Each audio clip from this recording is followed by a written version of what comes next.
আজকের নেতৃত্বে উপস্থিতি নিয়ে আছেন আব্দুল হালিম ভাই। ওনাকে কিছু কথা বলার জন্য মাদ্রাসা কমিটির পক্ষ থেকে সবাই উপস্থিত আছে। أعوذ بالله من الشيطان الرجيم بسم الله الرحمن الرحيم نحمده ونصلي على رسوله الكريم আজকে এই গোলাপরা নুরানি হামিদ মাদ্রাসার যে বার্ষিক পরীক্ষার ফলাফল ঘোষণা হচ্ছে, আজকে এখানে উপস্থিত আমাদের শ্রদ্ধা ইমাম সাহেব অত্র মাদ্রাসা ছিলেন, উপস্থিত আমাদের গোলাপের হান্নান আলী সাহেব উপস্থিত আছেন। যে এই মাদ্রাসাকে নিয়ে আমার মনে হয় সবচেয়ে বেশি পরিশ্রম করে নিলেন এবং আমার একটা নারী হাসান বাপ্পি সহ অত্র মাদ্রাসার ছাত্র। আসসালামু আলাইকুম ওয়া রাহমাতুল্লাহি ওয়া বারাকাতুহু। আলহামদুলিল্লাহ, আজকে যে বার্ষিক ফলাফল হয়েছে, আমি মনে হয় প্রথম একটা ফলাফল অনুষ্ঠানে আসলাম।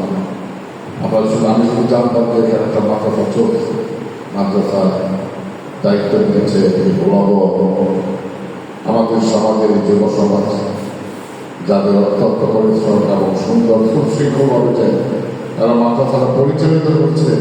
আজকে আমি এই মাদ্রাসার ছাত্রদের বসার যে সিস্টেমটা দেখে আমি বুঝতে পারছি যে তারা খুব আদরের সহিত লেখাপড়া করছে।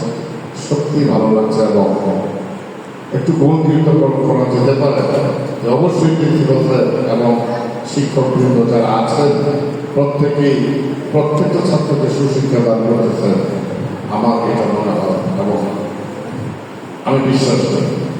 যাই হোক, এখানে যারা আছো, যারা লেখাপড়া করতেছ, আজকে দেখলাম যে কয়েকজন হাফেজ যারা বিদায় করেছে, তোমরাও তো হাফেজ হবে না? হাফেজ হইতে হবে না? হাফেজ হইতে হলে কি করতে হবে? ভালো মনোযোগী হইতে হবে, তাই না?